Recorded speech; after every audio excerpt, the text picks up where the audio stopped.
சரி. Screen share பண்ணியிருக்கிறது தெரியுதா எல்லாருக்கும்? ஓம் பிரதர் தெரியுது. ஓகே. சுவிசேஷங்களில் இயேசு, அதுல இன்றைக்கு நாங்க படிக்க போறது இயேசுவும் ஜெபமும். 7வது பாகம், 7வது வாரம் நாங்க இது படிக்கிறப்போ இந்த சுவிசேஷங்களில் இயேசு என்ற தலைப்புக்கு கூட நாங்க படிக்கிறோம். ஸோ கடந்த 6 வாரங்களை நாங்க என்ன படிச்சிருக்கிறோம் அப்படின்னு பார்த்தா, அறிமுகம். சுவிசேஷ புத்தகம் 4 சுவிசேஷ புத்தகங்களை பற்றிய ஒரு அறிமுகம் பார்த்திருக்கிறோம். பிறகு இயேசு கிறிஸ்துவின் பிறப்பு குறித்து பார்த்த நாங்கள் இயேசு கிறிஸ்துவின் பிறப்பு அவருடைய ஆரம்பம் அல்ல என்று பார்த்துட்டு அவருடைய பிறப்பு தொடர்பாக நடைபெற்ற சம்பவங்கள் நாம் பார்த்திருக்கிறோம். இயேசுவும் கிறிஸ்துவும், இயேசு என்ற பெயருக்குரிய அர்த்தம், கிறிஸ்து என்ற பெயருக்குரிய அர்த்தம் என்ன அப்படிங்கிறத பார்த்திருக்கிறோம். மோசேயின் மூலமாக நியாயப்பிரமாணம் வந்தது, இயேசு கிறிஸ்து மூலமாய் கிருபையும் சத்தியம் வந்தது. ஆக நியாயப்பிரமாணத்துக்கும் கிருபைக்கும் இடையிலே இயேசு கிறிஸ்து எப்படி அந்த வித்தியாசத்தை எடுத்து காண்பித்தார் அப்படிங்கிறத பார்த்திருக்கிறோம். இயேசு கிறிஸ்துவின் அற்புதங்கள் நாங்க பார்த்திருக்கிறோம். இயேசு கிறிஸ்து சொன்ன ஊமைகள் கடந்த முறை நாங்க பார்த்தோம். இதுவரைக்கும் படிச்சதுகள் உங்களுக்கு புரிஞ்சிருக்கும்னு நினைக்கிறேன். ஏதாவது கேள்விகள் இருக்கா? இந்த 6 தலைப்புகளை நாங்க படிச்ச விஷயங்கள்ல ஏதாவது கேள்விகள் இருக்கா கேட்கறது?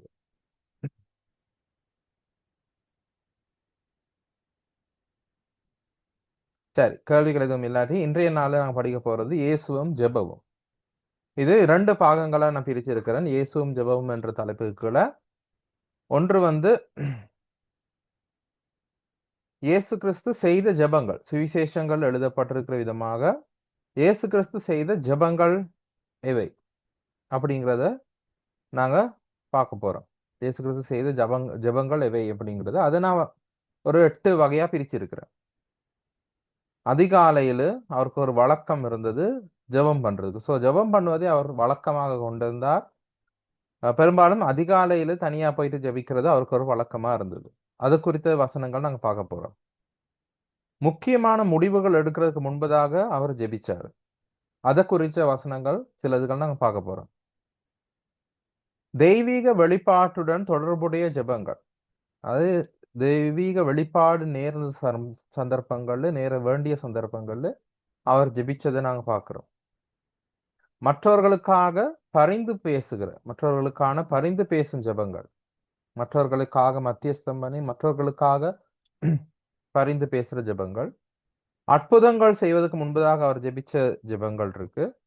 அதே மாதிரி ஜெபத்தை குறித்து அவர் போதனை செய்தது, அவர் செய்த கற்றுக் கொடுத்த எப்படி ஜெபிக்கணும் என்று மாதிரி ஜெபம். கெத்செமனே தோட்டத்தில் அவர் செய்த ஜெபம், அதே மாதிரி சிலுவையில் அவர் செய்த ஜெபங்கள். இப்படியா 8 வகையா அதனை பிரிச்சிருக்கேன். இது வேறு வகையாகவும் பிரிக்கலாம். ஆனா இந்த 8 விதமா எளிமையா நான் பிரிச்சிருக்கிறேன். சோ முதல்ல இந்த 8 தலைப்புகளுக்குள்ளாக வரக்கூடிய வசனங்கள் என்ன, எந்தெந்த இடங்கள்ல அவர் இந்த மாதிரி ஜெபிச்சிருக்கிறார் அப்படிங்கிறத நாங்க பார்ப்போம்.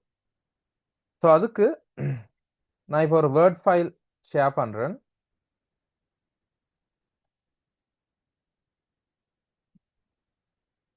ஸ்கிரீன்ல விளங்குதான்னு பாருங்க. ஒரு வேர்ட் ஃபைல்.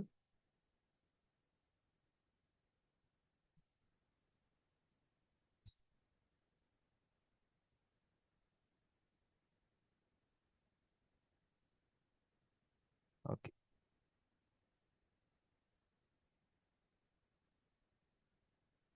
விளங்குதா? வேர்ட்ல நான் வசனங்கள் போட்டிருக்கிறது.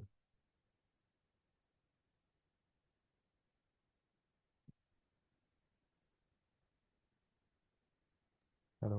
ஓ பிரதர் விளங்குது. ஓ, சரி, ஓகே. அந்த பக்கம் இருந்து ஏதாவது பதில் வந்தா நல்லது. ஓகே, அடிக்கடி. சரி. சுவிசேஷங்களில் இயேசுவின் ஜெபங்கள், இந்த ஒவ்வொரு தலைப்புகளாகவும் இந்த வசனங்கள் போட்டு ஒரு வேர்ட் ஃபைல் செய்திருக்கிறேன். இதை நான் பிடிஎஃபா சேவ் பண்ணி உங்களுக்கு குரூப்ல போட்டு விடுவேன் இந்த நாள் வகுப்பு முடிஞ்ச பிறகு. ஸோ அதிகாலையில் மற்றும் வழக்கமாக அவர் ஜெபம் செய்தது தனிப்பட்ட உரையாடல். பிதாவுடனே அவர் எப்பொழுதும் உரையாடி கொண்டிருந்ததை நாங்கள் பார்க்கிறோம். அவர் பிதாவோட உரையாடுறது முக்கியத்துவம் கொடுத்திருந்தாரு.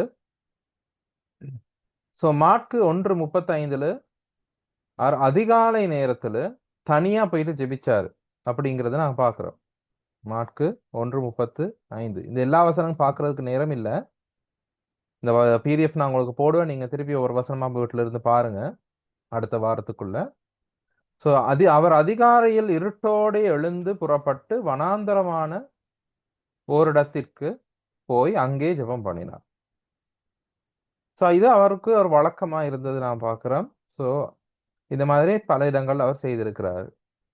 ஸோ லூக்கா 5:16 பார்க்கிறோம், தனிமையான இடங்களுக்கு சென்று ஜெபித்தார். ஸோ இடங்களுக்கு என்று பன்மையா சொல்லப்படும் பொழுது அது அவர் அநேகம் தர இந்த வழக்கமா செய்திருந்தார் அப்படிங்கிறது புரியுது. ஸோ தனிமையில பிதாவோட தனிமையில நேரம் ஸ்பெண்ட் பண்ணி இருக்கிறார், தனிமையில நேரம் செலவிட்டு இருக்கிறாரு. சுவிசேஷ புத்தகங்கள் வாசிச்சு பார்க்கும் பொழுது, விசேஷமா மாற்கு சுவிசேஷ புத்தகம் வாசிச்சு பார்க்கும் பொழுது நீங்க பார்க்கலாம், எப்பொழுதுமே ஜனங்கள் இயேசு கிறிஸ்துவை தேடி வந்து கொண்டிருந்தாங்க. எப்பொழுதுமே ஜனங்கள் இயேசு கிறிஸ்துவை தேடி வந்து கொண்டே இருந்தாங்க. ஆனால் இயேசு கிறிஸ்து அவர்கள் மத்தியிலும் கூட அப்படி நிறைய பேர் திரளான ஜனங்கள் அவர் தேடி தேடி வரக்குள்ளையும் கூட அவர் பல தடவை தனியா போயிட்டு ஜெபிக்கிறாரு. அந்த ஜனக்கூட்டத்திலிருந்து விலகி போறத அடிக்கடி நாங்க பார்க்கிறோம். அவர் தனிமையா போயிட்டு ஜெபம் பண்றது. அவர் ஊழியத்துல எவ்வளவு பிஸியா இருக்கிறாரோ அதே நேரத்துல பிதாவுடனே தனிப்பட்ட முறையில் உரையாடுறதுக்கு, ஜெபிக்கிறதுக்கு முக்கியத்துவம் கொடுத்து அதுக்காகவும் நேரம் அவர் ஒதுக்குறாரு. ஸோ 12 பேரை தேர்ந்தெடுக்க முன்பதாக இரவு முழுவதும் ஜெபித்தார். முக்கியமான முடிவுகள் எடுக்கும் பொழுது அப்படிங்கிறதுக்கும் அது வருது. அதே லூக்கா 6வது அதிகாரம் 12-13 முக்கியமான முடிவுகள் எடுக்கும் பொழுதும் அது வருது. ஸோ இது மத்தேயு சுவிசேஷ புத்தகத்திலும் எழுதப்பட்டிருக்கு. ஆனா இதுல என்ன விசேஷம்னா, அவர் இரவு முழுவதும் ஜெபிக்கிறார். லூக்கா 6வது அதிகாரம் 12 பாருங்க. அப்ப எவ்வளவு நேரம் அவர் அதுக்காக பிதாவோட தனியா ஜெபிக்கிறதுக்கு இரவு முழுவதும் தேவனை நோக்கி ஜெபம் பண்ணி கொண்டிருந்தோம். நாங்க இரவு முழுக்க நல்லா கனவு கண்டு நித்திர கொண்டு கொரட்டை விட்டு நித்திர கொண்டிருக்கோம். ஆனா அவரு இரவு முழுதும் பிதாவோடு ஜெபம் பண்ணி கொண்டு இருக்கிறார். ஸோ முக்கியமான முடிவுகள் எடுப்பதற்கு முன்பதாக அப்படின்னு சொல்லும் பொழுது அதுல ஒன்று தான் 12 அப்போஸ்தலரை தெரிவு செய்வதற்கு முன்பதாக. ஸோ அது லூக்கா 6வது அதிகாரத்துல இருக்கு, மத்தேயு 10வது அதிகாரத்திலும் இருக்கு, மாற்கு 3வது அதிகாரத்திலும் இருக்கு. அதே மாதிரி பேதுருவின் வாக்கு மூலத்துக்கு முன்பாக தனியாக ஜெபம் செய்தல். பாருங்க லூக்கா 9வது அதிகாரத்துல 18வது வசனம். பின்பு அவர் தமது சீஷரோடு கூட தனித்து ஜெபம் பண்ணி கொண்டிருக்கையில் அவர்களை நோக்கி, ஜனங்கள் என்னை யார் என்று சொல்லுகிறார்கள். ஸோ தன் சீஷர்களோடையும் அவர் தனியா அவர்களை பிரிச்சுட்டு போய், அதாவது அந்த 5000 பேருக்கு உணவளித்த சம்பவத்துக்கு பிறகு அந்த 5000 பேர்ல இருந்து அவர் தனியா பிரிஞ்சு சீஷரோடு தனியா போயிட்டு ஜெபிக்கக்குள்ள, ஜனங்கள் என்னை யார் என்று சொல்லுகிறார்கள் அப்படிங்கிறதுக்குள்ள அதுதான் பேதுரு சொல்றாரு, நீங்கள் என்னை யார் என்று சொல்லுகிறீர்கள் அப்படின்னு இயேசு கிறிஸ்து கேட்கும் பொழுதுதான் பேதுரு சொல்றாரு, நீர் என் தேவனுடைய கிறிஸ்து என்று. இது மிகப்பெரிய ஒரு கூற்று. பேதுரு வாழ்க்கையில பேதுரு சொன்ன ஒரு மிகப்பெரிய கூற்று.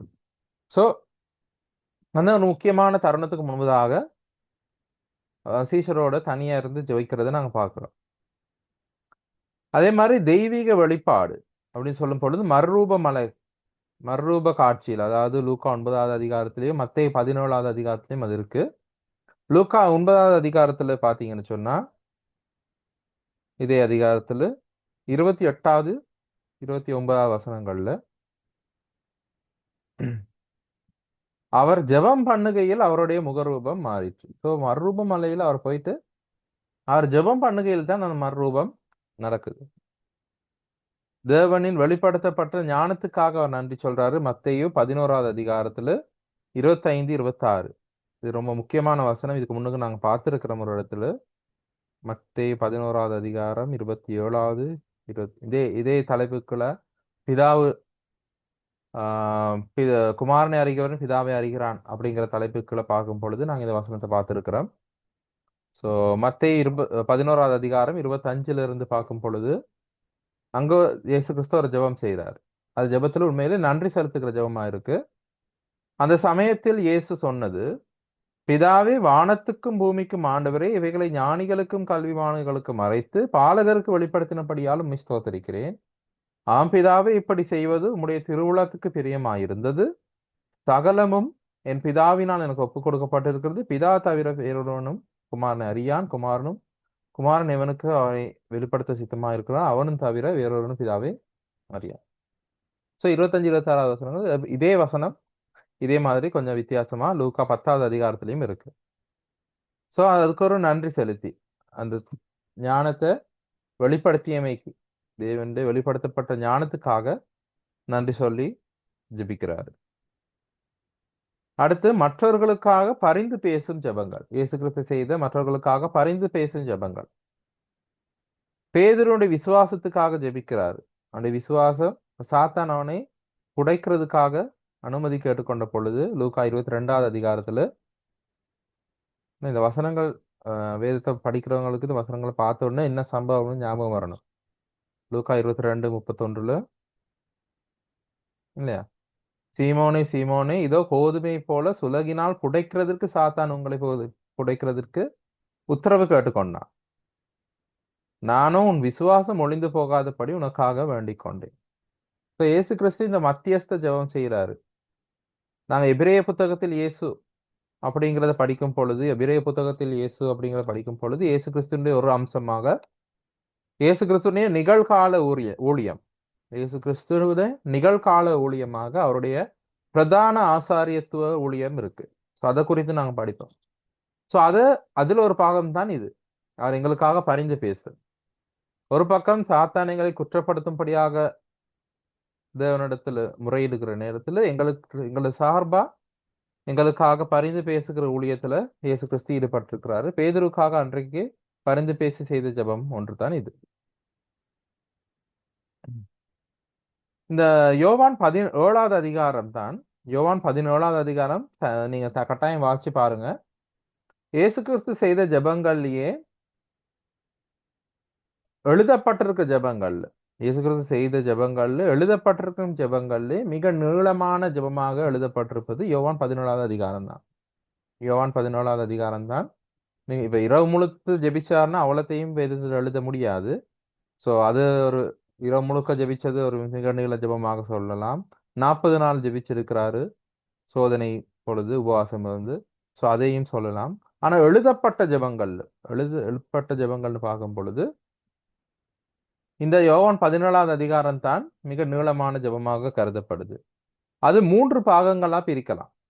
ஒன்று 1 8 வரையிலான பகுதி தனக்கும் பிதாவுக்கும் இடையிலான தனிப்பட்ட உறவை பற்றி அவர் பேசுறார். தானும் பிதாவும் எப்படி இருந்தார்கள், உலகத்தோற்றுக்கு முன்னதாக எப்படி இருந்தார்கள், எப்படி தேவனுடைய கட்டளைக்கு இணங்க இயேசு கிறிஸ்து உலகத்துக்கு வந்து தனக்கு கொடுத்த வேலையை செய்து முடிச்சிட்டேன் அப்படின்னு சொல்லி தன்னையும் பிதாவையும் பற்றி அவர் 8வது வசனம் வரைக்கும் பேசுறாரு. அதுக்கு பிறகு 8வது வசனத்துல இருந்து ஸ்டார்ட் பண்றாரு. நீர் எனக்கு கொடுத்த வார்த்தைகளை நான் அவர்களுக்கு கொடுத்தேன், அவர்கள் அவைகளை ஏற்றுக்கொண்டு நாம் உன்னிடத்தில் புறப்பட்டு வந்தேன் என்று நிச்சயமா அறிந்து நீர் என்னை அனுப்பினேன் என்று விசுவாசிக்கிறார்கள். நான் அவர்களுக்காக வேண்டிக் கொள்ளுகிறேன் அப்படின்னு சொல்லி 9வது வசனத்துல இருந்து ஸ்டார்ட் பண்ணி அவர் 19வது வசனம் வரைக்கும் 12 அப்போஸ்தலருக்காக ஜெபிக்கிறார். அந்த 12 அப்போஸ்தலர்கள் தம்முடைய சீடர்களுக்காக குறிப்பிட்டு ஜெபிக்கிறார். 20வது வசனத்துல நான் இவர்களுக்காக வேண்டிக் கொள்ளுகிறதும் அல்லாமல், யாரு அந்த சீஷர்களுக்காக வேண்டிக் கொள்ளுகிறதும் அல்லாமல் இவர்களுடைய வார்த்தையினாலே என்னை விசுவாசிக்கிறவர்களுக்காக வேண்டிக் கொள்கிறேன். அந்த சீஷர்கள் பிறகு சுவிசேஷத்தை சொல்லி அந்த சீஷர்கள் மூலமா யாரெல்லாம் இயேசு கிறிஸ்துவிடத்தில் விசுவாசம் வைக்கிறார்களோ அவர்களுக்காக அந்த கூட்டத்துக்குள்ள நாங்களும் வருவோம். ஸோ எங்களுக்காகவும் சேர்த்து அன்றைக்கே அவர் ஜெபிச்சிருக்கிறாரு. ஸோ இந்த யோவான் 17வது அதிகாரம் என்றது இயேசு கிறிஸ்துவினுடைய மத்தியஸ்த ஜெபத்துல மிக முக்கியமான ஜெபம். 3 பாகங்களா பிரிக்கலாம். ஒன்று தனக்கும் பிதாவுக்கும் இடையில இருக்கிற உரையாடல், தனக்கும் பிதாவுக்கும் இடையிலான அந்த உறவை பற்றி பேசுறாரு. அதுக்கு பிறகு தன்னுடைய 12 சீஷர்களுக்காக அப்போஸ்தலர்களுக்காக குறிப்பிட்டு பண்றாரு. அதுக்கு பிறகு 20வது வசனத்திலிருந்து அந்த அதிகாரம் முடிகிற வரைக்கும் மிகுதியான எல்லா உலகத்தின் முடிவு பரியந்தம் இருக்கிற எல்லா விசுவாசிகளுக்காகவும் அவர் ஜெபிக்கிறார். ஸோ இப்படி அவருடைய அந்த பரிந்து பேசும் ஜெபம், மற்றவர்களுக்கான பரிந்து பேசும் ஜெபம் மிக முக்கியமான ஒரு ஜெபம். அதுல யோவான் 17வது அதிகாரம் மிக முக்கியமான பங்கு வகிக்குது. ஸோ அந்த யோவான் 17வது அதிகாரத்தை நீங்க கட்டாயம் எல்லாரும் வாசிச்சு பார்க்க வேணும். அற்புதங்களுக்கு முன்பதாக அவர் ஜெபிச்ச சம்பவங்கள் இருக்கு. இந்த அற்புதங்கள், இயேசுவின் அற்புதங்கள் என்று பார்க்கும் பொழுது நான் சொல்லி இருக்கிற அந்த வாரத்திலையும் நான் சொன்னேன். இந்த 5000 பேருக்கு உணவளிக்கும் அற்புதம் மட்டும்தான் 4 சுவிசேஷ புத்தகங்களிலுமே எழுதப்பட்டிருக்கிற ஒரே ஒரு அற்புதம். மற்ற அற்புதங்கள் எல்லாம் ஒரு புத்தகத்திலேயோ 2 புத்தகத்திலேயோ 3 புத்தகத்திலேயோ இருக்கும். 4 சுவிசேஷ புத்தகங்களிலுமே எழுதப்பட்டிருக்கிற ஒரே ஒரு அற்புதம்னா அது 5000 பேருக்கு உணவளித்தது மட்டும்தான். சோ அந்த சந்தர்ப்பத்திலும் அவர் ஜெபிக்கிறத பார்க்கிறோம். பிறகு 4000 பேருக்கு உணவளிக்கும் பொழுதும் ஜெபிக்கிறத பார்க்கிறோம். லாசருவை உயிரோடு எழுப்பும் பொழுதும் ஜெபம் பண்ணுகிறத பார்க்கிறோம். அது பிறகு இது இயேசு கிறிஸ்து செய்த ஜெபம்னு சொல்றதை விட இயேசு கிறிஸ்து எங்களுக்காக ஜெபிக்க சொல்லி கொடுத்த ஜெபம். ஆனா லூக்கா 11வது அதிகாரத்துல இது ரெண்டுமே மத்தேயு 6வது அதிகாரத்திலும் இருக்கு, லூக்கா 11வது அதிகாரத்திலும் இருக்கு அது மாதிரி ஜெபம். ஆனா லூக்கா 11வது அதிகாரத்துல ஒரு விசேடமாக ஒரு வசனம் குறிப்பிடப்பட்டிருக்கு. லூக்கா 11வது அதிகாரத்துல அவர் ஒரு இடத்தில் ஜெபம் பண்ணி முடித்த பின்பு, அப்ப இங்கனைக்கும் அவர் ஒருக்கா ஜெபம் பண்றாரு. சோ இந்த ஜெபத்தையும் நாங்க கருத்துல கொள்ளலாம். அவர் ஒரு இடத்துல ஜெபம் பண்ணி முடிச்ச பிறகு அவருடைய சீஷரில் ஒருவன் அவரை நோக்கி, ஆண்டவரே, யோவான் தான் சீஷருக்கு ஜெபம் பண்ண போதித்தது போல நீரும் எங்களுக்கு போதிக்க வேண்டும் என்று. அப்பதான் இயேசு கிறிஸ்து எப்படி நீங்க ஜெபிக்கணும் அப்படிங்கிறத சொல்லி கொடுக்கிறார்கள். சோ பரமண்டலங்கள் இருக்கிற எங்கள் பிதாவே அப்படிங்கிற பரமண்டல ஜெபம் என்று நாங்க பொதுவா சொல்ற கர்த்தருடைய ஜெபம், லார்ட்ஸ் பிரேயர் அப்படின்னு நாங்க சொல்றேன். அந்த பரமண்டலங்கள் இருக்க எங்க பிதாவே. சோ இது வந்து ஆண்டவர் இயேசு கிறிஸ்து எங்களுக்கு ஒரு மாதிரியாக தான் சொல்லி கொடுத்துருக்காரு. இப்ப சில பேர் வந்து இதை பாடமாக்கி இதை அப்படியே சொல்ற வழக்கம் இருக்கு சில பேருக்கு. அப்படி செய்ய வேண்டிய அவசியம் இல்லை. இது வந்து ஆண்டவர் எங்களுக்கு பாடமாக்கி சொல்ல சொல்லி சொல்லவில்லை. இது வந்து ஒரு மாதிரி ஜெபம். நீங்க என்னென்ன விஷயங்களுக்காக ஜெபிக்கணும், எப்படி அது ஸ்ட்ரக்சர் எப்படி இருக்கணும் அப்படிங்கிறது தான் இயேசு கிறிஸ்து இதுல சொல்லி கொடுத்துருக்காரு. ஸோ ஜெபத்தை பத்தி நாங்க தனியா படிக்கக்குள்ள அந்த ஜெபத்தின் பொசிஷன், ஜெபத்தின் ப்ரையாரிட்டி அதை பத்தி நாங்க தனியா படிக்கலாம். ஜெபத்தை பத்தி படிக்கக்குள்ள ஜெபத்துல எங்களுக்கு இருக்கிற நிலை என்ன, நாங்க எங்களுடைய பெட்டிஷன் என்ன, அந்த மாதிரி ஆங்கிலத்துல பி எழுத்துல ஸ்டார்ட் பண்ற 7 விஷயங்கள் இருக்கு. ஸோ ஜெபத்தை பத்தி தனியா ஒரு சீரீஸ் படிக்கக்குள்ள நாங்க அதை படிக்கலாம். இதுல வந்து நாங்க இயேசு கிறிஸ்துவ தான் ஃபோக்கஸ் பண்ணி படிக்கிறோம் இந்த இந்த சுவிசேஷங்களில் இயேசு அப்படிங்கிற தலைப்புல. ஸோ அதனால நான் ஜெபத்தை பத்தி படிப்பிக்க போறது இல்லை. இயேசு கிறிஸ்து செய்த ஜெபங்களும் இயேசு கிறிஸ்துவோட தொடர்புப்பட்ட ஜெபங்களை பத்தி தான் நான் பேசுறேன். ஸோ இது நான் இதுல ஒரு அடிஷனலா நான் சொல்ற விஷயம் தான், இந்த பரமண்டல ஜெபத்தை நாங்க பாடமாக்கி சொல்ல வேண்டிய அவசியம் இல்லை. ஆனா அதுல இருக்கிற விஷயங்கள் என்னென்ன இருக்கு, எப்படி நாங்க ஸ்டார்ட் பண்ண முடியும், ஜெபத்தை ஆரம்பிக்கும் பொழுது எப்படி ஆரம்பிக்கணும், அதுல நாங்க எவற்றுக்காக ஜெபிக்கணும் அப்படிங்கிற ஒரு மாதிரி ஜெபம் தான் ஆண்டவர் கொடுத்திருக்கிறாரு. ஸோ அது ஆண்டவர் எங்களுக்கு கற்றுக் கொடுத்தாரு எப்படி நாங்க ஜெபிக்க வேணும் அப்படிங்கிறது. அதுக்கு பிறகு கெத்செமனே தோட்டத்துல ஆண்டவர் இயேசு கிறிஸ்து ஜெபிக்கிறார். 3 சுவிசேஷ புத்தகங்களும் எழுதப்பட்டிருக்கு. யோவான்லயும் இருக்குது. ஆனா அது டிரெக்டா அப்படி அந்த ஜெபம் பண்ணினது என்னன்னு போட்டில்ல யோவான் 18வது அதிகாரத்துல. உம்,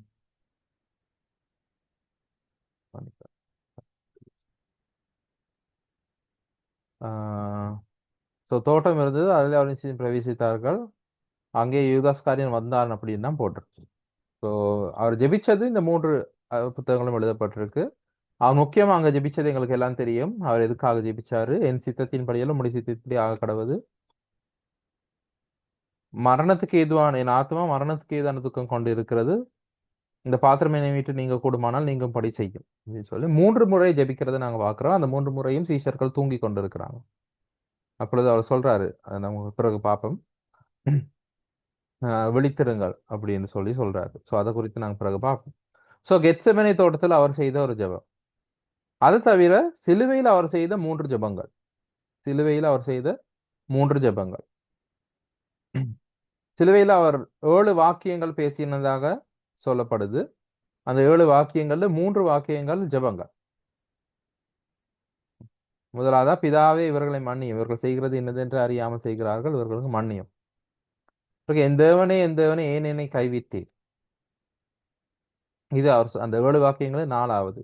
இது 7 வாக்கியங்கள் முதலாவது, இது 7 வாக்கியங்கள் 4வது, இது 7 வாக்கியங்கள் 7வது. பிதாவே உம்முடைய கைகளில் என் ஆவியை ஒப்புவிக்கிறேன். ஸோ இது அந்த 7 வாக்கியங்கள் நாங்கள் வரிசைப்படுத்தி பார்த்தா காலங்களை வரிசைப்படுத்தி பார்த்தா இது முதலாவது வாக்கியம், இது 4வது வாக்கியம் நடுவில் வருது. 7க்கு நடுவில் 7ல நடுவில் பார்த்தா 4வது, அது அங்கதான் 4வது தான் அவர் சொல்றாரு. இது 7வது கடைசியா சொல்றாரு. ஸோ அந்த 7 வாக்கியத்தை முதல்லையும் நடுவுலையும் கடைசிலையும் ஜெபமா இருக்கு. இடையில அவர் சொல்ற விஷயங்கள் உங்களுக்கு தெரிஞ்சிருக்கும். தாகமாய் இருக்கிறேன், இன்று நீ என்னோட கூட பரதீசில் இருப்பாய். யோவானை பார்த்து இதோ உன் தாய் என்றும், மரியாதை பார்த்து இதோ உன் மகன் என்று சொல்லுவாரு. கடைசியா முடிந்தது அப்படின்னு சொல்லுவாரு.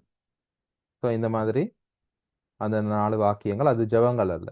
ஆனா இந்த 3 வாக்கியங்கள் அவருடைய ஜெபங்கள். ஸோ இயேசு கிறிஸ்து சுவிசேஷத்துல செய்த ஜெபங்கள் அப்படின்னு பார்க்கும் பொழுது இந்த 8 விதமா இதை நான் பிரிச்சிருக்கேன். இதை விட வேறு விதமா கூட இது பிரிக்கலாம். ஆனா இலகுவா எங்களுக்கு தெரிஞ்ச பொதுவா நாங்க தெரிஞ்ச விஷயங்களை வச்சு நான் பிரிச்சிருக்கேன். ஸோ இதுல யாருக்காவது ஏதாவது கேள்வி இருக்கா?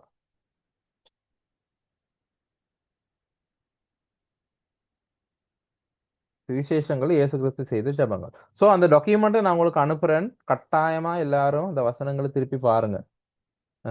ஒரு வாரம் டைம் இருக்கு. நீங்க அந்த வசனங்களை திருப்பி வாசிச்சு பார்க்கலாம். கேள்விகள் எதுவும் இருக்கா? சரி, அப்படி இல்லாட்டி நாங்க 2வது தலைப்புக்கு போறோம். இயேசுவும் ஜெபமும் அப்படிங்கிறது ரெண்டு தலைப்பு இருக்கு. ஒன்று தான் இயேசு செய்த ஜெபங்கள், 2வது தான் இயேசுவின் ஜெப போதனைகள். ஜெபத்தை பத்தி இயேசு கிறிஸ்து என்ன சொல்லி கொடுத்தார், ஜெபத்தை பத்தி அவர் எங்களுக்கு என்ன உபதேசிச்சிருக்கிறார், எங்களுக்காக என்ன கற்றுக் கொடுத்திருக்கிறார், அவருடைய ஜெபத்தை குறித்து அவர் செய்த போதனைகள் இவை. அது 7 தலைப்பான பிரிச்சிருக்கிறார். எப்படி ஜெபிப்பது, ஜெபத்தில் நமக்கு இருக்க வேண்டியவை, ஜெபத்திற்கான ஒரு நிபந்தனை, ஜெபமும் உபவாசமும், பலம், விழிப்புணர்வு மற்றும் சோதனைக்கான ஜெபம், எதிரிகளுக்கான ஜெபம், ஊழியத்திற்கான ஜெபம். ஸோ இது 7 வகையா பிரிச்சிருக்கிறேன். வேறு விதமாக கூட பிரிக்கலாம்.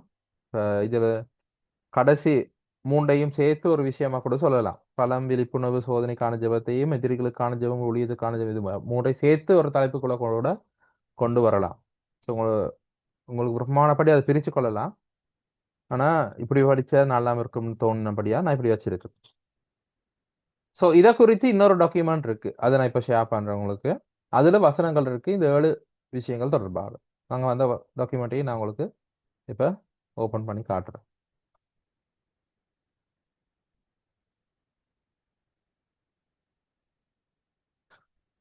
ஜெபத்தை பற்றி கூறிய போதனைகள், இயேசு ஜெபத்தை பற்றி கூறிய போதனைகள். இந்த எழுத்து விளங்குதா? இது கொஞ்சம் பெருசாக்கணுமா?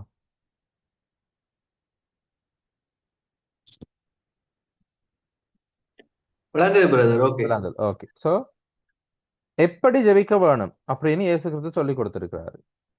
அப்படி ஜெபிக்க வேணும் அப்படின்னு இயேசு கிறிஸ்து சொன்னதுல முதலாவது இது மத்தேயு 6வது அதிகாரம் 5லிருந்து 8 வரையிலான வசனங்கள். மத்தேயு 6வது அதிகாரம்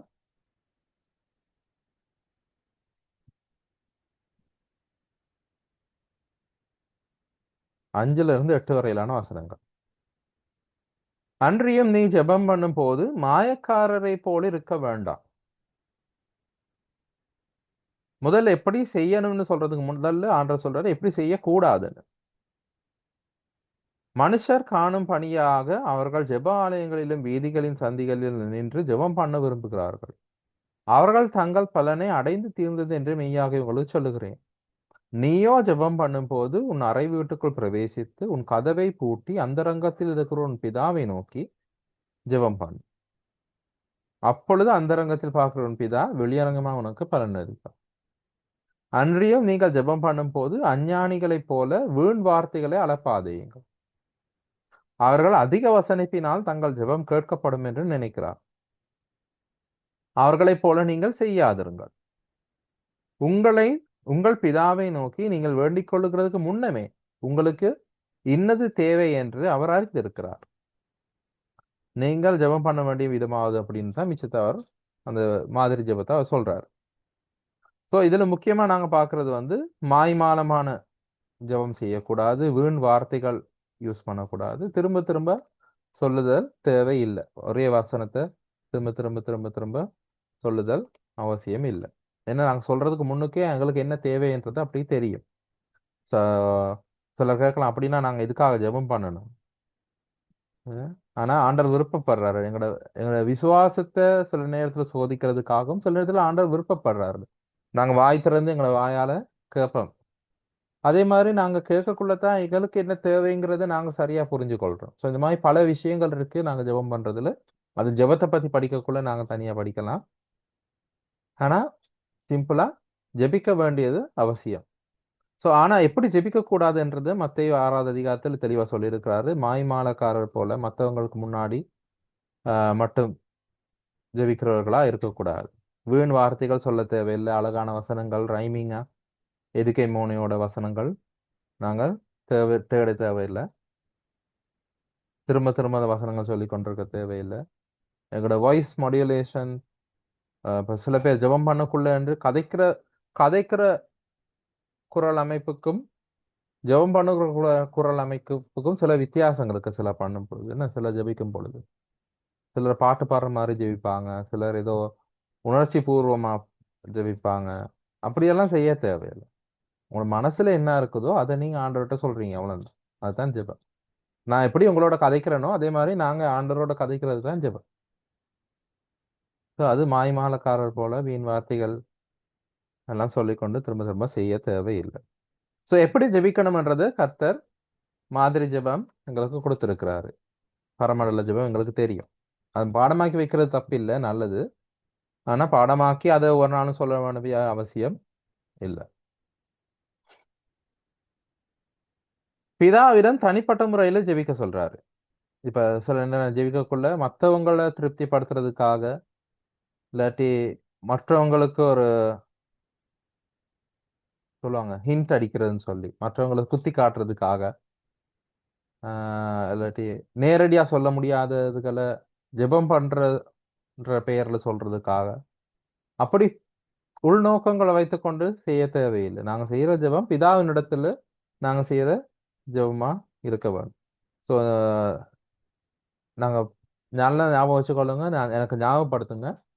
ஜெபத்தை பற்றி நாங்க படிக்கும் பொழுது, வேறொரு தலைப்புகளை ஜெபத்தை பத்தி நாங்க படிக்கும் பொழுது, ஜெபத்தை பத்தி மட்டும் படிக்கும் பொழுது, தனிப்பட்ட ஜெபம், குடும்ப ஜெபம், பொது இடங்களில் ஜெபம், தனிப்பட்ட ஜெபம், குடும்ப ஜெபம், பொது இடங்களில் அல்லது பகிரங்க ஜெபம் எப்படி செய்ய வேணும், மூணுக்கும் நாங்க செய்ய வேண்டிய விதம் வித்தியாசமா இருக்கும்.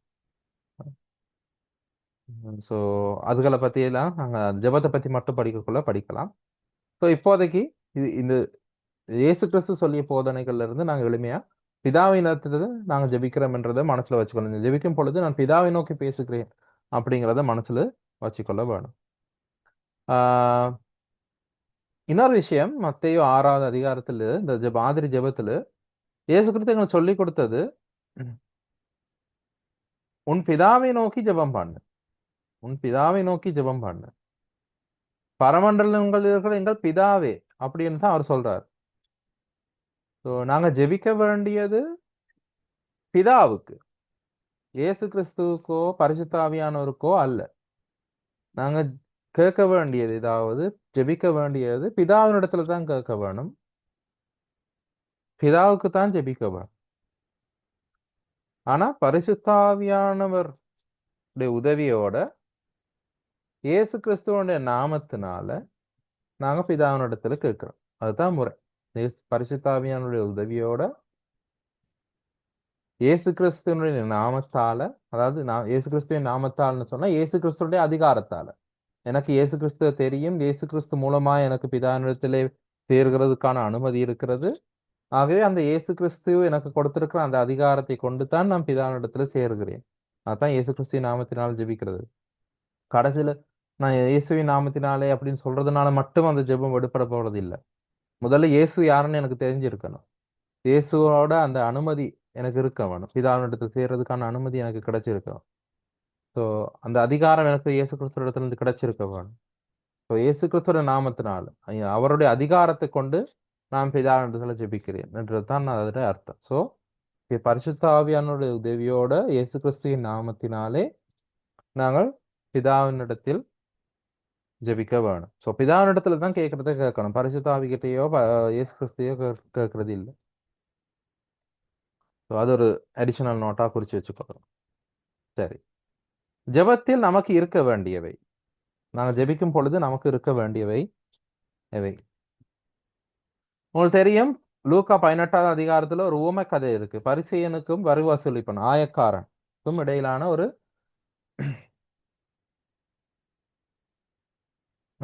உவமை கதை இருக்கு.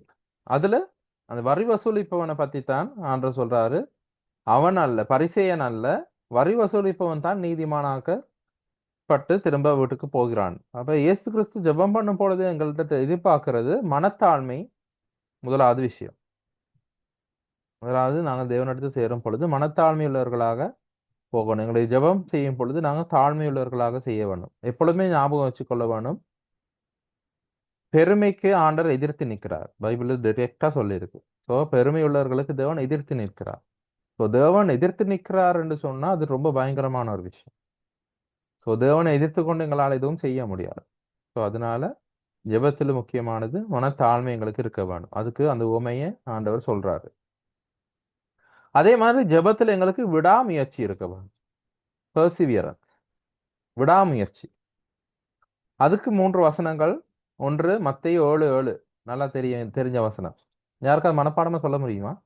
மத்தேயு 7:7. கேளுங்கள் அப்பொழுது கொடுக்கப்படும், தேடுங்கள் அப்பொழுது கண்டடைவீர்கள், தட்டுங்கள் அப்பொழுது உங்களுக்கு திறக்கப்படும். ஸோ இதுலயும் 3 ஸ்டெப்ஸ் இருக்கு. ஃபர்ஸ்டா கேளுங்க, அப்புறம் கொஞ்சம் நீங்க முயற்சி செய்து தேட வேணும். கதவு மூடி இருக்குன்னு தெரியற நேரத்துல தட்டி பாருங்க. சும்மா மூடி இருக்கலாம், உள்ளுக்கு பூட்டு போடாமல் இருக்கலாம். ஸோ தட்டி பாருங்க, உள்ளுக்கு இருந்து யாராவது திறக்கலாம். ஸோ அதுலயும் 3 படிமுறைகள் இருக்கு. ஃபர்ஸ்டா கேளுங்க, பிறகு கஷ்டப்பட்டு தேடுங்க, அப்புறம் மூடி இருக்கிற மாதிரி தெரிஞ்சாலும் தட்டி பாருங்க. ஸோ விடாமுயற்சி. அதே மாதிரி நள்ளிரவுல நண்பரின் உவமை ஞாபகம் இருக்கா? என்ன உவமை என்று? தன்னை வீட்டுக்கு விருந்தாளி வந்த நேரத்துல விருந்தாளிக்கு சாப்பாடு கொடுக்க தன்னிடத்தில் இல்லாதனால இரவுல தன்னை நண்பனிடத்துல போயிட்டு அவனை வற்புறுத்தி, அவனும் தரமாட்டேன், தூங்கிட்டேன், பிள்ளைகள்லாம் என்னோட படுத்திருக்காங்கன்னு சொல்லக்குள்ள எப்படியாவது அவன்கிட்ட கெஞ்சி எப்படியாவது அந்த உணவு வாங்கிட்டு வந்து வீட்டுக்கு வந்த விருந்தினருக்கு உணவு கொடுக்குறான். ஸோ அங்கேயும் ஒரு விடாமுயற்சி. அதே மாதிரி விடாமுயற்சியுள்ள விதவையின் உவமை. நியாயாதிபதி கிட்ட, ஒரு அநீதியான நியாயாதிபதி கிட்ட விதவை விடாமல் கேட்டதுனால அதோட தொந்தரவு தாங்காம அந்த அநீதியுள்ள நீதிபதி பதில் கொடுக்கிறார். அப்ப அநீதியுள்ள நீதிபதியே அதை செய்யும் பொழுது நீதியுள்ள தேவன் எங்களுக்கு செய்ய மாட்டாரா அப்படிங்கிறது தான் இயேசு கிறிஸ்து அங்க சொல்றார். ஸோ ஜெபத்தில் எங்களுக்கு இருக்க வேண்டியது ஒன்று மனத்தாழ்மை, இன்னொன்று விடாமுயற்சி. இது இயேசு கிறிஸ்து எங்களுக்கு சொல்லிக் கொடுத்தது. அதே மாதிரி ஜெபத்தில் எங்களுக்கு இருக்க வேண்டியது விசுவாசம், நம்பிக்கை, எதிர்பார்ப்பு. ஸோ மத்தேயு 18வது அதிகாரத்துல 19, 20வது வசனங்கள் என்ன சொல்றாரு? 2 பேரோ 3 பேரோ என் நாமத்தினாலே என்ன செய்யறாங்க? ஒன்று கூடுக்கு பொழுது, ஒருமனப்படும் பொழுது. அந்த ஒருமனப்பாடுங்கிறது ஜெபத்துல ரொம்ப முக்கியமானது.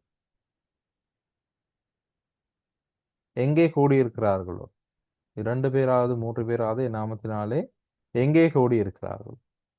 19வது வசனத்தை பாருங்க. 2 பேர் தங்களை வேண்டிக் கொள்ளுகிறதை போது எந்த காரியத்தை குறித்தாகிலும் பூமியிலே ஒருமனப்பட்டிருந்தான், ஒருமனப்பட்டிருந்தான்.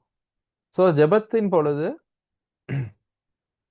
நாங்க ஒன்றா கூடி ஜெபிக்கும் பொழுது எங்க எல்லாருக்கும் ஒரே நோக்கம் இருக்க வேணும். என்ன, ஒருத்தர் ஒரு விஷயத்துக்காகவும் இன்னொருத்தர் அதுக்கு எதிராகவும் ஜெபிச்சு ஆண்டவர் யாருக்கு பதில் கொடுப்பாரு? ஸோ எங்களுக்குள்ள ஒரு ஒருமனப்பாடு இருக்கணும். அதுக்கு நாங்க ஆண்டோடைய சித்தம் என்னென்று அறிஞ்சிருக்க வேணும். எங்களுக்கு பிடிச்சதுக்காக நாங்க ஜெபிச்சு கொண்டிருக்க முடியாது. ஆண்டோட சித்தம் என்னன்றது தெரிஞ்சாதான் எல்லாரும் அதுக்கு உடன்பட முடியும். இல்லாட்டி நாங்க எனக்கு பிடிச்சதை பிடிச்சு கொண்டிருப்பேன், இன்னொருத்தர் அவருக்கு பிடிச்சதை பிடிச்சு கொண்டிருப்பேன். ஸோ ஜெபத்தில் எங்களுக்கு உடன்பாடு இருக்க வேணும், ஒருமனப்பாடு இருக்க வேணும். அதே மாதிரி உடன்பாடு, ஒருமனப்பாடு ரெண்டையும் போடுவோம். உடன்பாடு, ஒருமனப்பாடு, ஒருமனப்பாடு. அதே மாதிரி விசுவாசம் எங்களுக்கு இருக்க வேணும். இந்த மத்தேயு 21வது அதிகாரம் 22வது வசனத்திலையும் மார்க்கு 11வது அதிகாரம் 22வது வசனத்திலையும் விசுவாசம் உள்ளவர்களாய் நீங்கள் எதை கேட்டுக்கொள்கிறீர்களோ அதே பிதா உங்களுக்கு தருவார் அப்படின்னு இயேசு கிறிஸ்து சொல்லியிருக்கிறார். ஸோ ஜெபத்தில் எங்களுக்கு இருக்க வேண்டியது மனத்தாழ்மை, விடாமுயற்சி, விசுவாசம், ஒரு மனப்பாடு, நம்பிக்கை, எதிர்பார்ப்பு. ஸோ மூன்றாவது தலைப்பு தான் ஜெபத்துக்கான ஒரு நிபந்தனை. ஜெபம் செய்யும் பொழுது எங்களுக்கு இருக்க ஒரு நிபந்தனை தான். அது என்னது? மன்னிப்படையும்படி மற்றவர்களை மன்னித்தல். நாங்கள் ஜெபிக்கும் பொழுது இந்த 2 அதிகாரத்திலையும் மத்தேயு 6வது அதிகாரத்திலையும் மார்க்கு 11வது அதிகாரம் ரெண்டுலையுமே தான் சொல்லப்படுது. நாங்கள் ஜெபிக்கும் போது மற்றவங்கள மன்னிச்சிருக்கணும். மற்றவங்கள மன்னிக்காத இருதயத்தை வச்சுக்கொண்டு நாங்க ஜெபிச்சா அதுக்கு ஜெபத்துக்கு பதில் கிடைக்காது. முதல்ல எங்களை பரமண்டல ஜெபத்திலையும் கர்த்தர் எங்களுக்கு கொடுத்த அந்த மாதிரி ஜெபத்திலையும் அவர் அதுதான் சொல்லுகிறார். எங்கள் குற்றங்களை நாங்கள் மன்னித்தது போல எங்கள் குற்றங்களை எங்களுக்கு மன்னியும். எங்கள் தப்பிதங்களை நாங்கள் எங்களுக்கு தப்பிதங்கள் செய்தவர்களுக்கு நாங்கள் மன்னிக்கிறது போல எங்கள் தப்பிதங்களை எங்களுக்கு மன்னியும். அதான் அவர் சொன்னார். அப்ப முதல்ல நாங்க மற்றவர்களுக்கு மன்னிச்சிருக்கிற இருதயம் எங்களுக்கு இருக்க வேணும். ஸோ சங்கீத புத்தகத்திலையும் 66:18 சொல்லப்படுது அதுதான். என் இருதயத்தில் அக்கிரம சிந்தை கொண்டிருந்தேனானால் தேவன் எனக்கு செவி கொடார். என் இருதயத்தில் அக்கிரம சிந்தை கொண்டிருந்தேனானால் தேவன் எனக்கு செவி கொடார். அப்ப ஜெபத்துக்கு இருக்கிற மிக முக்கியமான ஒரு நிபந்தனை தான் நாங்க மற்றவர்களை மன்னிச்சு இருக்க வேணும். மற்றவர்களை மன்னிக்காத இருதயம் எங்களுக்குள்ள இருக்குமா இருந்தால் அந்த ஜெபத்துக்கு பதில் கிடைக்காது. அது நேரடியா ஆண்டவர் மத்தேயு 6வது அதிகாரத்திலையும் மார்க்கு 11வது அதிகாரத்திலையும் சொல்லி கொடுத்திருக்கிறார். ஜெபமும் உபவாசமும் சில பேர் பொதுவா நாங்க ரெண்டையுமே ஒன்றாக கருதுவது உண்டு, ஜெபம் உபவாசம். ஆனா ரெண்டுக்கும் சில சில வித்தியாசங்கள் இருக்கு. உபவாசம் செய்யும் பொழுது எப்படி இருக்க வேண்டும் அப்படிங்கிறது மத்தேயு 6வது அதிகாரம் 16-18 வரைக்கும் சொல்லி கொடுத்திருக்காரு. உபவாசம் செய்யும் பொழுது சோர்வா இருந்து இருக்கக்கூடாது. முகத்தை கழுவி எண்ணெய் பூசி, அதாவது முகம் பளிச்சுன்னு இருக்கணும். ஜெபம் பண்ணும் பொழுது நாங்க உபவாசம் இருக்கக்கூட நான் உபவாசம் இருக்கிறேன் மற்றவங்க காட்டி கொண்டிருக்க கூடாது. நாங்க திடகாத்திரமா தெம்பா இருக்க வேணும். ஸோ உபவாசமும் ஜெபமும் ரொம்ப முக்கியது எங்களோட ஆவிக்குரிய வளர்ச்சிக்கு, எங்களோட ஆவிக்குரிய அதிகாரத்துக்கு. நாங்க எங்களுடைய சொந்த முயற்சியினால எதுவும் செய்து சாதிக்க முடியாது. எங்களுக்கு நாங்க ஆண்டவருடைய சித்தத்தை நிறைவேற்ற வேண்டுமா இருந்தால் அதுக்கு ஆவிக்குரிய அந்த அதிகாரம் எங்களுக்கு தேவை. அந்த ஆவிக்குரிய அதிகாரம் எங்களுக்கு வேண்டுமா இருந்தால் அதுக்கு ஜெபமும் உபவாசமும் ரொம்ப முக்கியம். அதுதான் இந்த 2 அதிக வசனங்கள்ல இயேசு கிறிஸ்து எங்களுக்கு சொல்லி கொடுத்திருக்கிறாரு. இவ்வகை பிசாசுகள் ஜெபத்தினாலும் உபவாசத்தினாலுமே அன்றி வேறொன்றினாலும் போகாது அப்படின்னு சொன்னால் அந்த பிசாசுகளை துரத்துறதுக்காக மட்டுமல்ல, எங்களுடைய ஆவிக்குரிய அதிகாரத்தை நாங்க பயன்படுத்துறதுக்கு, எந்த ஒரு விஷயத்துக்கு மேலேயும் எங்களுடைய ஆவிக்குரிய அதிகாரத்தை பயன்படுத்துறதுக்கு ஜெபமும் உபவாசமும் ரொம்ப முக்கியமானது. இதுதான் நாம் சொன்ன அந்த விழித்திருங்கள் என்றதை பத்தி நான் பிறகு பேசுறேன்னு சொல்லி அந்த கெத்செமனே தோட்டத்திலையும் இயேசு கிறிஸ்து சோதனைக்கு உட்படாத படிக்க ஜெபம் பண்ணுங்கள் அப்படின்னு இந்த மத்தேயு 26, மார்க்கு 14, லூக்கா 22 இந்த 3 அதிகாரங்கள்லையும் அந்த கெத்செமனே தோட்டத்தில் அவர் செய்த ஜெபம் குறிப்பிடப்பட்டிருக்கு. அந்த 3 இடத்துலையுமே அவர் சொன்னது அதுதான், சோதனைக்கு உட்படாத படிக்க ஜெபம் பண்ணுங்க. சோதனை எங்களுக்கு வரும், கிறிஸ்தவர்களா இருந்தால் சோதனை வரத்தான் வேணும். அந்த சோதனையில் நாங்கள் விழாதபடி தைரியமா இருக்க வேணுமா இருந்தால், அதுக்குரிய சக்தி எங்களுக்கு இருக்க வேணுமா இருந்தால் அதுக்கு நாங்க ஜெபம் பண்ண வேண்டும். ஆண்டவர் நேரடியா சொன்ன ஒரு கட்டளை. அதே மாதிரி மார்க்கு 13வது அதிகாரத்திலையும் ஆண்டவர் எங்க சொல்லியிருக்காரு, விழித்திருங்கள், ஜெபிக்க விழித்திருங்கள் அப்படின்னு 2 தடவை விழித்திருங்க போட்டிருக்கு. மார்க்கு 13:33, மார்க்கு 13:33 வேற ஒரு பைபிள் திறக்கிறாரு.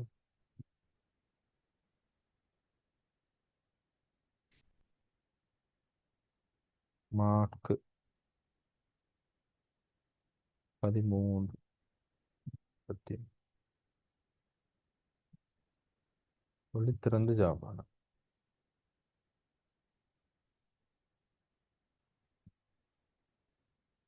ஆண்டவர் சொல்றது விழித்திருந்து ஜெபம் பண்ணுங்க, தூங்காம விழித்திருந்து ஜெபம் பண்ணுங்க அப்படின்னு சொல்றாரு. சரி, லூக்கா 21:36 நாங்க அதிகமா பயன்படுத்தாத ஒரு வசனம். லூக்கா 21:36 நாங்க அதிகமா பயன்படுத்துறது இல்ல. ஆனா இதை நாங்க பார்க்க வேணும். ரொம்ப முக்கியமான ஒரு வசனம், எனக்கு பிடிச்ச வசனங்கள்ல ஒன்று, லூக்கா 21:36. ஏன்னா இயேசு கிறிஸ்துவை வருகையோட சொல்ற இந்த வசனமா இருந்தா எனக்கு ரொம்ப பிடிக்கும். மற்ற வசனங்களும் பிடிக்கும் தான். பாருங்க, மனுஷகுமாரனுக்கு முன்பாக நிற்க பாத்திரவான்களாக எண்ணப்படுவதற்கு, இயேசு கிறிஸ்துவுக்கு முன்பதாக நாங்க நிற்க, ஒரு நாளைக்கு இயேசு கிறிஸ்து வந்து எங்களை எடுத்துக்கொண்டு போக போறாரு. அப்படி இல்லாட்டி எங்களை மரணத்துக்கு பிறகு நாங்க அப்படியே நியாயாசனத்துக்கு முன்னுக்கு இருக்க போறோம் இல்லையா? ஸோ அவருக்கு முன்பதாக நாங்க நிக்கிறதற்கு, பாத்திரவான்களாக எண்ணப்படுவதற்கு நாங்க என்ன செய்யணும்? எப்பொழுதும் ஜெபம் பண்ணி விழித்திருங்க. எப்பொழுதும் ஜெபம் பண்ணி விழித்திருங்க என்று அவர் சொல்லியிருக்கார். ஸோ விழிப்புணர்வுடன் இருக்க வேணும். சோதனையிலிருந்து ஜெயிக்கிறதுக்காக ஜெபிக்க வேணும். அடுத்தது எதிரிகளுக்கான ஜெபம். இப்ப சங்கீத புத்தகம் எல்லாம் வாசிச்சீங்கன்னு சொன்னா, சங்கீத புத்தகத்துல சில இடங்கள்ல, இப்ப நாங்க சுவிசேஷ புத்தகங்களை பத்தி தான் படிக்கிறோம். ஆனா ஒரு ஒப்பீட்டுக்காக நான் சொல்றேன். சங்கீத புத்தகங்கள் சில இடங்கள்ல பாத்தீங்கன்னா அவங்க எல்லாம் சபிச்சிருப்பாங்க. அவர்கள் பாழா போக வேணும், அவர்களுடைய வீடுகள்லாம் இடிஞ்சு போக வேணும், அவர்களுக்கு எல்லாம் சிறை கொண்டு போகப்பட வேணும், அப்படி இப்படின்னு சபிச்சிருப்பாங்க. அது அவர்களுடைய இருதயத்திலிருந்து அவர்கள் உணர்வுகளை வெளிப்படுத்தி இருப்பாங்க சங்கீத புத்தகம். ஆனா புதிய ஏற்பாட்டுல இயேசு கிறிஸ்து மூலமாக என்ன வந்தது? கிருபையும் சத்தியமும் வந்தது. அப்ப புதிய ஏற்பாட்டுல இயேசு கிறிஸ்து எங்களுக்கு என்ன சொல்லி கொடுத்திருக்கிறாரு? உங்களை துன்புறுத்துகிறவர்களுக்காக, உங்களை துன்பப்படுத்துகிறவர்களுக்காக ஜெபியுங்கள். இப்ப மத்தேயு 5:44 மட்டும் இல்ல, நான் 45 சேர்த்து வாசிக்க வேணும். மத்தேயு 5 44 மட்டும் இல்ல, இதுல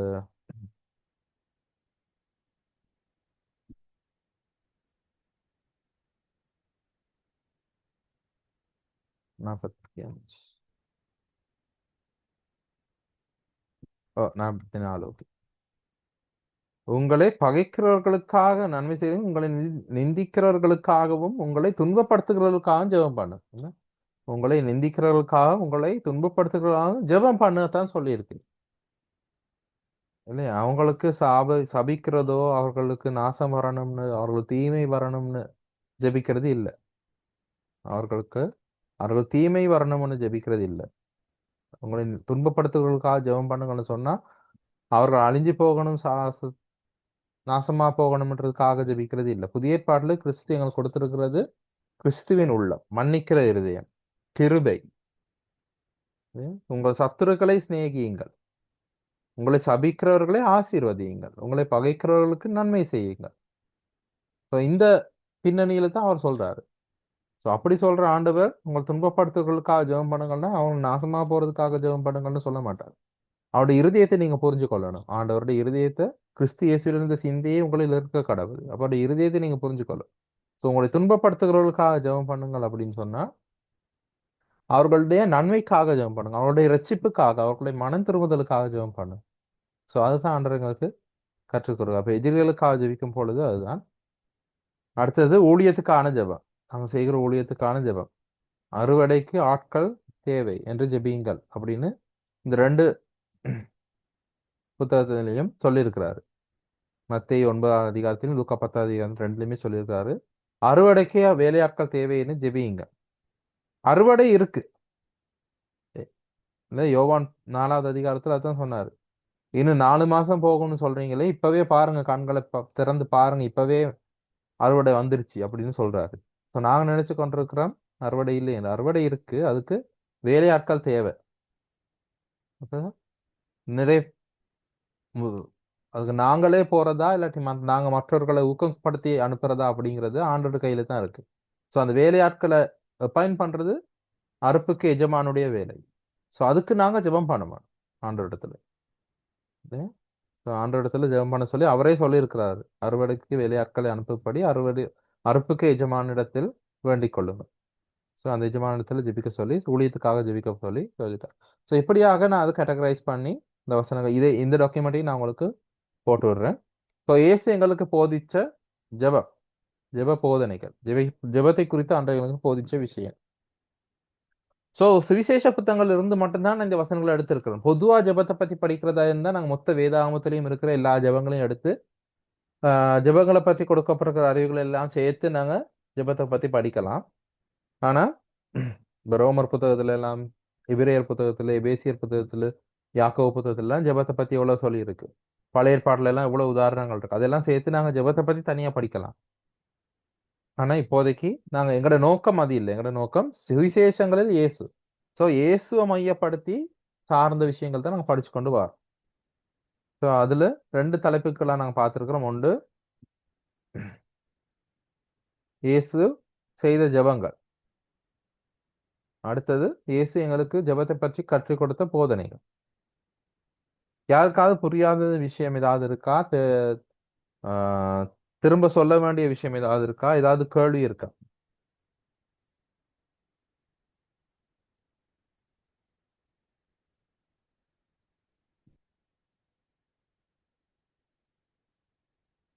சரி. அப்ப இதுல இருந்து நாங்க என்ன கற்றுக்கொள்றோம்? இந்த இயேசுவின் ஜெபம், இயேசுவும் ஜெபமும் அப்படிங்கிறதுல இருந்து நாங்க என்னத்தை கற்றுக்கொள்றோம்னா, முதலாவது இயேசு கிறிஸ்து முக்கியத்துவம் கொடுத்திருக்காரு. ஜெபத்துக்கு முக்கியத்துவம் கொடுத்திருக்கிறாரு. அவரே ஜெபிச்சிருக்கிறார். அவர் தேவனா இருந்தும், தேவனுடைய குமாரனா இருந்தும் அவர் ஜெபிச்சிருக்கிறாரு. அவர் பிதாவோட அந்த உறவை பேணி வந்திருக்கிறாரு. ஜெப உறவை அதுக்காக டைம் ஸ்பெண்ட் பண்ணிருக்காரு. ஜெப உறவை பேணி வந்திருக்காரு. அப்ப பிதாவோட அவர் எப்பயுமே தொடர்புல இருந்திருக்காரு.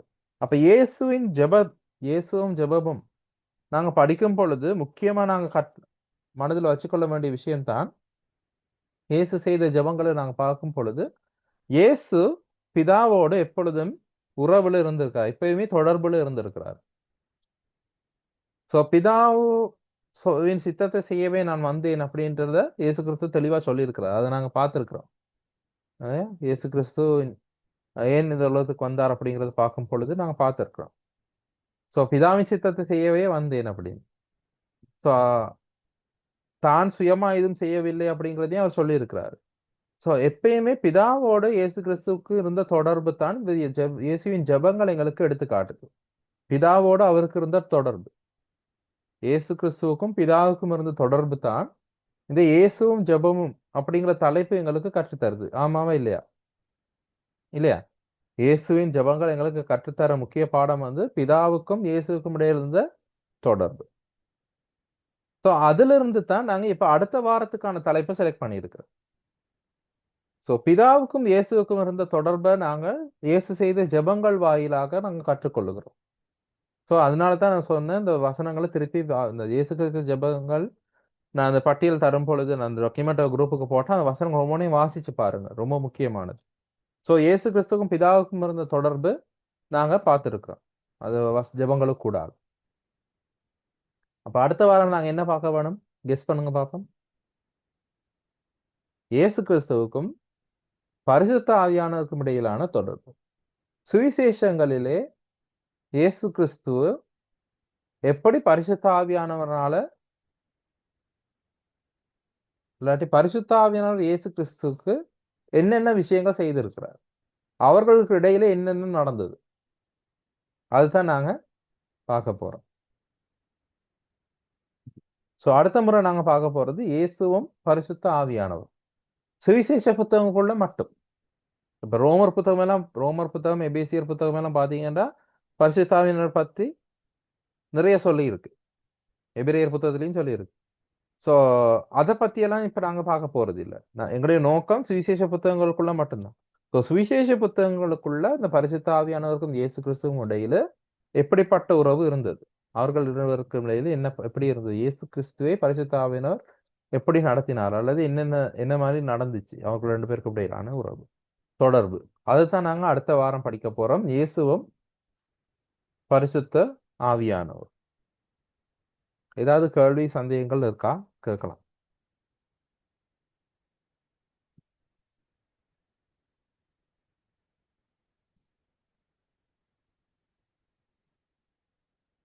கேள்விகள் எதுவும் இல்லாட்டி தயவு செய்து குரூப்ல ஜாயின் பண்ணுங்க.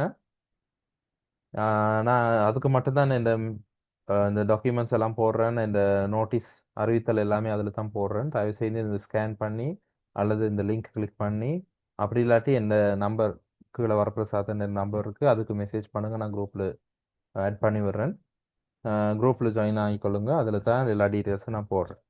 ஸோ இதை ரெக்கார்டிங் அவைலபிளாக இருக்குது. இதுக்கு முன்னுக்கு யார் பார்க்காதவங்க, இதுக்கு முன்னுக்கு நாங்கள் படித்த விஷயங்கள் பார்க்காதவங்க யாராவது இருப்பீங்கன்னா நீங்கள் ரெக்கார்டிங் பார்க்கலாம். ஸோ நான் இன்னைக்கு இந்த ரெக்கார்டிங் போடுவேன். அதே சேனலில் நீங்கள் போயிட்டு பார்த்தீங்கன்னா பழைய ரெக்கார்டிங்ஸ் எல்லாமே இருக்கும். ஸோ கேள்விகள் எதுவும் இல்லாட்டி நாங்கள் இதே நாளில் முடிக்கலாம்.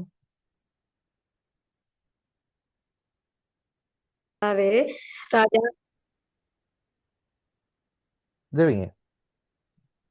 நாங்க கற்றுக்கொண்ட ஆண்டவரே சுவாமி, இந்த தேவ வார்த்தை சுவாமி, தேவ பாடங்கள் ஆண்டவரே சுவாமி அப்பா, ஒவ்வொரு நாளும் சுவாமி தகப்பனே தேனிலும் மதுரமாக ராஜாவே சுவாமி எங்களுக்கு அனுகூலமாக இருக்கிறபடினால நன்றி கர்த்தாவே. வார்த்தையை கொண்டு வந்த சுவாமி தேவதாசன விசேஷமா உங்க பாதப்படியில அர்ப்பணிக்கிறேன் கர்த்தாவே. சுவாமி ஆண்டவரே, அவர் மூலமாக சுவாமி அநேக வார்த்தைகள், அநேக ஞானங்களை சுவாமி நீங்க தந்திருக்கப்படினால உமக்கு நான் நன்றி சொல்லுவேன் கர்த்தாவே. சுவாமி இவ்வாறு சுவாமி யார் யார் சுவாமி சகோதரன் சகோதரிகள் ஆண்டவரே சுவாமி இவ்வாறு தகப்பன் இந்த பைபிள் செடியில ஆண்டவரே கற்றுக்கொண்டு அது பிரகாரமா நடப்பதற்கு சுவாமி ஆண்டவரே ஆவிக்குரிய மன்னாவை கொண்டு சுவாமி நாங்க நடப்பதற்கு சுவாமி நீங்க ஒரு அனுகூலமாக இருந்து எங்களுக்கு காத்து கொண்டபடினால உமக்கு நான் நன்றி சொல்லுவேன் கர்த்தாவே. சுவாமி ஆண்டவரே, நாங்க அநேக காலங்கள் சுவாமி இயேசுவே இவ்வாறு இந்த பைபிள் செடியை கற்றுக்கொள்வதற்கு சுவாமி எவ்வாறு கற்றுக்கொள்வது சுவாமி ஆண்டவரே தகப்பனே நான் செபிச்சிருக்கேன் கர்த்தாவே. சுவாமி ஆண்டவரே, எனக்கு இந்த வாய்ப்பை தந்த மாபெரும் கிருபைக்காக உமக்கு நன்றி சொல்லுவேன் கர்த்தாவே. சுவாமி நீங்களே சுவாமி ஆண்டவரே அல்பாவு உமகாவமா இருந்து சுவாமி எங்களை நடத்துற தேவன் ஆண்டவரே நீர் ஒருவர் மாத்திரம் கர்த்தாவே. இந்த 1 மணி நேரமா சுவாமி எங்கள் ஆண்டவரை பயன்படுத்துற கிருபைக்கு நன்றி, எங்களோட கூட இருந்த கிருபைக்கு நன்றி.